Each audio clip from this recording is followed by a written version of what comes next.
Alors, il y a une étincelle dont on n'a pas parlé dans le cadre actuel, c'est Israël et le Liban.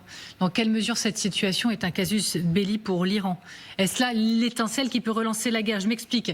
Israël a déclaré ces dernières heures vouloir intensifier l'offensive au Liban pour écraser le Hezbollah. Réponse de l'Iran. L'Iran ne restera pas silencieux face à l'élargissement du conflit au Liban.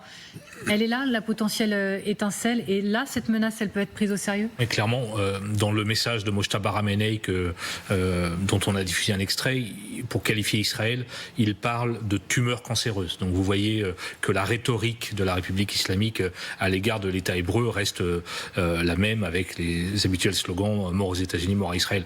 Vous avez raison. Pour le coup, ce qui est le plus inquiétant au moment où on se parle, je pense que c'est la situation au Sud-Liban, avec Israël qui annonce l'intensification des opérations par un message hier soir de Benjamin Netanyahou, et l'armée qui, on le voit sur notre écran, confirme étendre ses opérations terrestres au-delà de la ligne jaune. Donc la ligne jaune, c'est cette frontière invisible qu'Israël a dessinée en disant voilà jusqu'où on va au Sud-Liban.